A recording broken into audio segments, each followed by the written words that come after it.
Com seu adolescente, tudo que você fala vira briga? Talvez não seja só rebeldia, talvez seja o jeito de falar.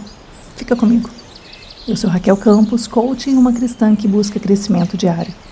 Te convido a seguir comigo nessa dose de inspiração e fé no nosso devocional Caminho de Lapidação. Hoje, no devocional de número 50, seguimos com o tema Caminho para Adolescentes, Raiz não só regra. O trecho bíblico que nos guia é de Provérbios, capítulo 22, versículo 6. Eduque a criança no caminho em que ela deve andar, e até o fim da vida não se desviará dele. Provérbios foi escrito como sabedoria prática para formar pessoas por dentro, não apenas controlar comportamento. Na cultura bíblica, educar é treinar um caminho, decisões, caráter, linguagem, limites, fé e responsabilidade. Quando a Bíblia fala criança, ela está falando da fase de formação, e isso inclui a transição para a juventude. A adolescência, na prática, é um período de passagem de bastão. O jovem começa a sair do controle externo e precisa construir governo interno. Por isso, Provérbios 22, versículo 6, fica ainda mais atual. Não é só mandar fazer, é ajudar a formar convicção. Lembre que provérbio aponta um padrão de sabedoria, o que costuma acontecer. Não é uma promessa mecânica que elimina escolhas, crises e realidades complexas. Educar um adolescente no caminho não significa criar um filho perfeito. Significa construir um ambiente onde ele aprende a voltar para o centro mesmo quando tropeça. Na adolescência, o caminho se fortalece com 3 pilares. Convicção, que é a conexão antes da correção. Adolescente escuta melhor quem ele sente que o ama de verdade, não só quem manda. Limites claros, poucos e consistentes. Limite não é falta de amor, é proteção. Mas limite que muda todo dia vira insegurança e briga sem fim. E exemplo coerente. O que nós praticamos vira referência. Se pedimos respeito, precisamos falar com respeito. Se pedimos verdade, precisamos viver a verdade. O objetivo espiritual é que o adolescente aprenda a discernir o bem, escolher o bem e, quando errar, saber voltar para Deus, sem medo de ser descartado. Hoje, pais de adolescentes lidam com algumas pressões que não existiam quando a gente era adolescente. Tela e redes sociais, que aí vem comparação, ansiedade, sexualização, exposição, amizades e pertencimento, o medo de ficar de fora, identidade e autoestima, quem eu sou, quanto eu valho, pressão escolar e futuro, conflitos de autoridade, o famoso você não manda em mim. Por isso, educar no caminho nessa fase tem um foco diferente. Menos microcontroles e mais formação de critério. Não dá para vigiar tudo, mas dá para formar um coração que sabe dizer não ao que destrói e que sabe dizer sim ao que constrói. Na adolescência, o que mais funciona é constância com presença. Pensando em causa e efeito, as escolhas têm consequências. Ensinar isso com calma cria responsabilidade. Constância vence intensidade. Um pai ou uma mãe que conversa 10 minutos por dia educa mais do que aquele que só faz um sermão de 1 hora no momento de crise.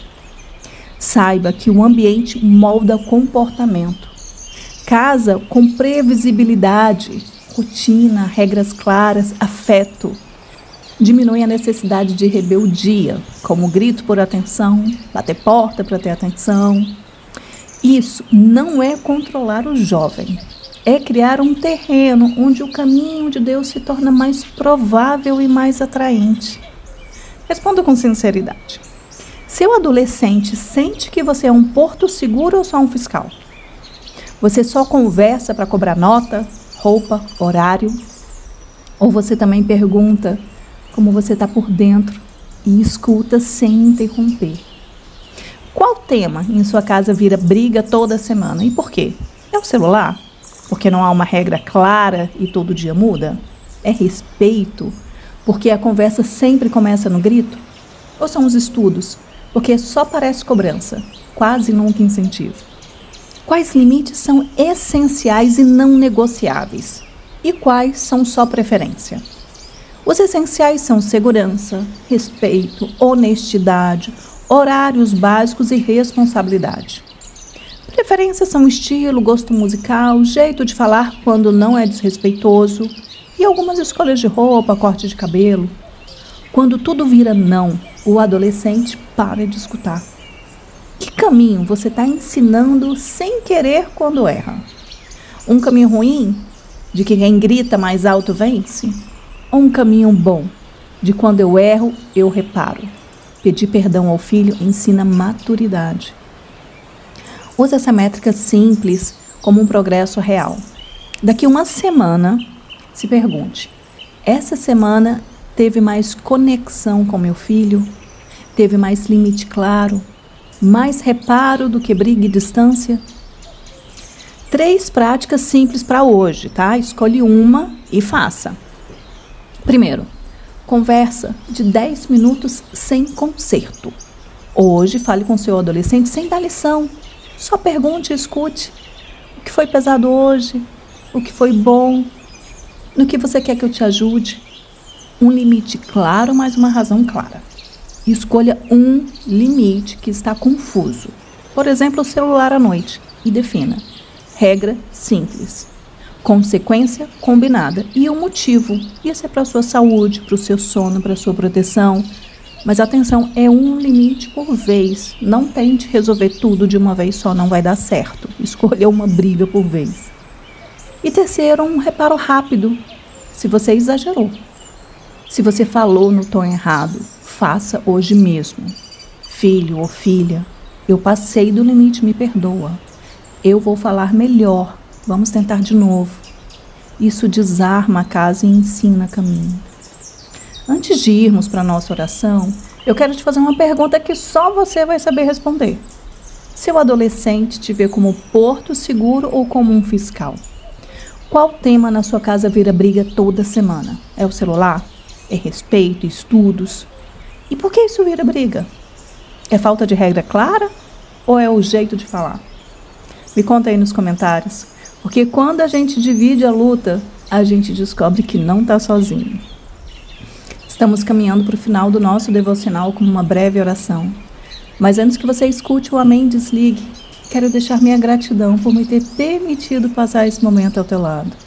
Te desejo profunda paz e aquele abraço. Respire fundo e, se puder, feche seus olhos. Senhor, dai-nos sabedoria para criar e educar nossos adolescentes no teu caminho.